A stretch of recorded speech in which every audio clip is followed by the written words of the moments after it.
him to showcase a lot of new talent, because they used Seth Rollins for that against Neville too, but you figure Sami Zayn, Rusev's still a generally new talent.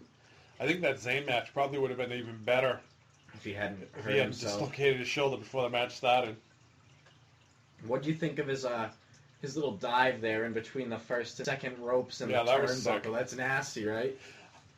I want to say one thing. Mm-hmm. Look, the fans of the show need to figure out what is awesome. Because I'm tired of those stupid chants of people yelling, "This is awesome," over somebody doing a bad drop or getting with a chair or... If they bleed, it's awesome. If you see this was awesome when the Big Show got suplexed off the top rope by Brock Lesnar and the whole ring broke, and that's something nobody expected. Sami Zayn thing between that was awesome. But some of the stuff that you see all the time, yeah, like it was awesome when we were at Money in the Bank this year, and Luke Harper for the first time did a suicide dive over the top rope. Yeah. That was awesome. And now he keeps doing it. Yeah, now it's I feel like once WWE sees that these guys can do some of these moves like this, they're just kind of like, yeah, you need to do that all the time. Hey, it's Lolita. Hey, Lolita. Lolita, walking around in a John Bon Jovi shirt and talking about her 8 kids. Yeah, I was getting a little irritated with that. This is awesome chant. And now Luke Harper hasn't won like anything since then. What has he done since he left the Wyatt family besides the Intercontinental title, which didn't really matter that much? Nothing. Exactly. He's another one who's extremely talented, but... And he's funny, too. He's funny on the mic. I've seen some old clips. I think B posted some clips of him talking, and he can talk. Him in an interview. Yeah. I watched that video. It was so funny. I saw an old one of him when he was a truck driver or something. Yeah, one where he's cussing the whole time and stuff. Yeah. Oh, man, he sounded That was a good one. Hey, I haven't fucking sworn yet in this podcast. Too late. That's the whole Wyatt family thing. Bored with Bray Wyatt seems to be the same old, and now it's with friggin' Ryback. You didn't like Ryback's promo about how hungry he is all the time? People are starting to boo him. He's so dumb. It's so funny. What were they chanting? Goldberg? Yeah. And then he just stopped? He's like, oh, if you ignore it, they just keep chanting it. So he acknowledges it. He's like, the big guy loves you too. Yeah. Like, what the hell? Idiot. I'm like, he's going to get shit for something he said. No, yeah. And I've heard Chris Jericho tell stories about how if you acknowledge stuff like that, Vince will, like, ring you out in the back, basically. Yeah. He'll, give you a verbal rim job. Not a good kind either, like razor blade tongue. Verbal rim job. That's not right. So, you want to get back to talking about the E60 that we started on, never really finished? Yeah. What did you think of, Corey Graves' story? That was another one that was really sad. Because it seemed like they were ready to, like, push him all the way to the main roster. And he got, what'd they say, like 4 concussions? Yeah, once he got that one. Like a year and a half? Done. And I liked how the announcer asked the guy that was doing the interviewing. Yeah. He asked Vince McMahon, how many concussions have you had? A lot. Yeah. That's why I'm not wrestling anymore. That's why I make such a shitty product. I don't know what's going on half the time. I can't remember what I'm doing. I don't know. You think Vince just says he's gotten a lot? I know he tore both his quads walking to the ring once. Who? Vince. Did he? Yeah. It was at a pay-per-view. I forget what he was coming to do. And he had to just, like, sit on the ramp. He, like, got up, he tore one of his quads, fell, got up and tore his other quad and just sat on the ramp for the rest of the match. Yeah. Did you notice in that E60 how they tried to humanize Bill DeMott? Yeah, but then they said afterwards that he got shit canned. Fired, yeah. He resigned. Yeah. And In all actuality, he got shit canned. Yeah, to some guys he was like really nice, and then you see him on Tough Enough, and he's just such an asshole. I've been watching the one with Stone Cold as the See, that's host. what I'm kind of about the new Tough Enough with them having Taz as one of the coaches. Is that confirmed? He's a dick. Is that confirmed? Taz is one of the Yeah, coaches? I think it is. Him and the Edge and Christian. Okay. Obviously, who's going to host it? I've heard Jericho might host it. I heard Jericho might host it too. I mean, Edge, Christian, and Jericho are all buddies, so.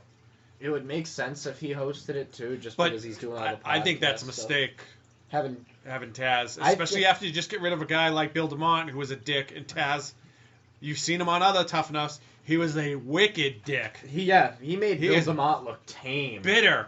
He's bitter that these younger guys are getting these shots. He's bitter that and especially towards like big guys too, like big tall buff guys. He hates them, but he'll pick on little guys too. He's like the prime example of like a little guy complex because he's like 5'8" or something, and he's just a butterball. Maybe he's softened up in his old age though. His fucking, there it is again. He really didn't have longevity in Not in WWE. He didn't last that long. ECW though. It's funny, when he was in ECW, he looked ginormous, but when he came over to the WWE, he looked tiny. He was a little dude. He was tiny compared to those guys, and he got destroyed by a lot of them. He came over in the Attitude Era, didn't he? At the ass end of it? Yeah. Yeah, he couldn't have made it more than 4 years. Maybe 99 to 2002, probably. Yeah, I don't. Something like that. It was around then. Yeah, it was something like that. Because him, RVD, all came over at the same time. Chris Jericho came over right before them. Right before. The Dudley Boys. It's 3D. 3D. 3D. I just lost the whole soundboard, so good. We're done with the soundboard. All right, good. This pirate ship is really rough on our internet. Pretty sucky. Have you ever? Who are the Young Bucks? The Young Bucks. Yeah. They're a tag team. Who are they? Are they Mexican? No, I think they're white people. Why? Yeah, because I guess TNA, Ring of Honor, and Lucha Underground are all trying to get them. I was just reading one of the kids from 2000, or two of the kids from 2011 Tough Enough are in Lucha Underground. Are they? Yep, the black girl there that was in it. Not the one that ended up as the Funkadactyl, but the other one that made it towards the end. I don't recall. Oh, you'd have to watch it. And I think I vaguely remember. Whatever happened to that model girl? Oh, she never wrestled again after that. The No? Miss America. Yeah. Yeah, she never wrestled again after that. I'm surprised because the WWE usually likes that type. Her, the ballerina girl, and the kid that was like a 10-year veteran or whatever, that they cut because he didn't show off at all. Yep. Are both in Lucha Underground. Lucha Underground. Did you notice when they showed him the first Adam Rose thing in the E60? Kalisto, the little guy that goes Lucha, Lucha, was like spinning a lightsaber in the background. Was he? Yeah. I vaguely remember that. I feel like Xavier Woods got the least time out of any of them, though, for his story. Yeah, because his story wasn't as good as the other two. I think it's funny, like, how big of a nerd he is. Like, that's awesome. He just has, like, the hop and skip or whatever it's called. His, Teenage Mutant Ninja Turtle backpack. Yeah, his shell. With all his toys in it. The Ninja Turtle skip and jump rope type of thing. Oh, what did he have? And then his, like, crazy computer. Did you see that? They were, like, show him in his, like, office or whatever, and he has, like, the full Alienware computer with all, like, the black lights and stuff, and he definitely bought that with his TNA money, though. Back when they could still afford to pay people. Well, he ain't making TNA money now. Well, he's above TNA money. And pretty much you have to be unemployed and have no source of income to make TNA money at this point. You make more than most TNA employees right now.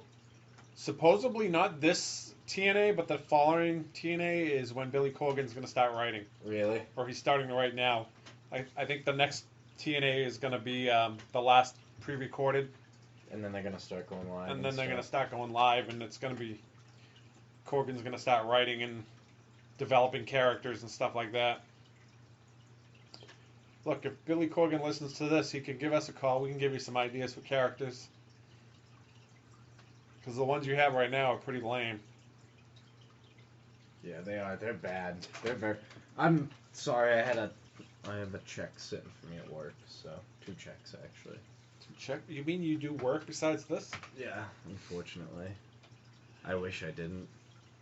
I'm thinking about retiring soon, though. Yeah, I did. At the prime age of 21. I retired.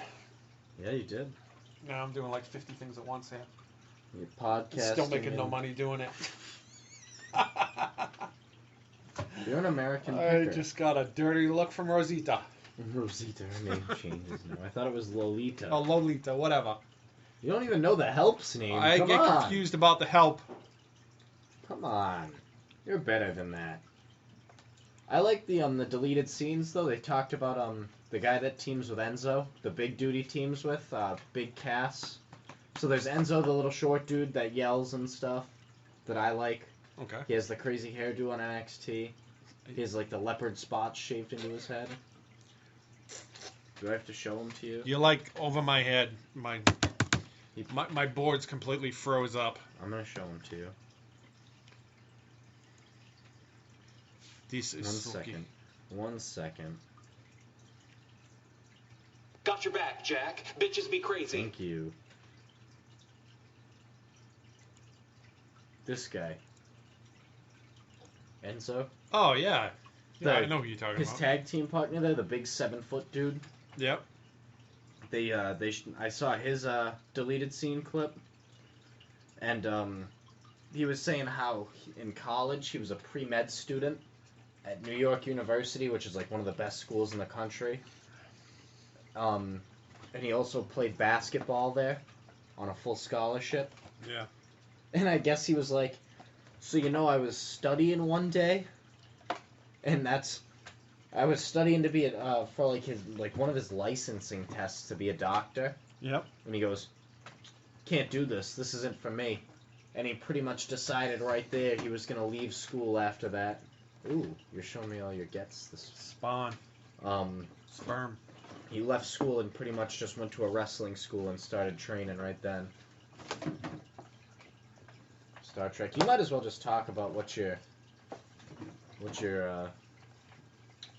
My finds now. this Your week? Finds this week. There you go. This is a KB Toys thing. Yeah, a lot of these are KB toys that KB Toys has. Captain Samuel L. Jackson from Star Trek. Sorry, I don't have that board anymore, so... But this is Captain Samuel L. Jackson. Is it? Sure. Benjamin Sisko. Samuel L. Jackson. Why has he got a lightsaber? Isn't that Star Wars? Star Trek? This is a Star Trek thing. It's Star Trek with a lightsaber. You know who was in That's gay. Star Wars that had a lightsaber? Samuel L. Jackson. Samuel L. Jackson. Yeah. When asked why Samuel L. Jackson had a purple lightsaber in Star Wars, he said, because Mace Windu wanted a motherfucking purple lightsaber. What? He actually said that. They asked him why he had a purple lightsaber in Star Wars, Oh. and he said, because I'm Mace Windu, and Mace Windu wants a motherfucking purple lightsaber. Really? Yeah. That's nice. That's like one of the... Ooh.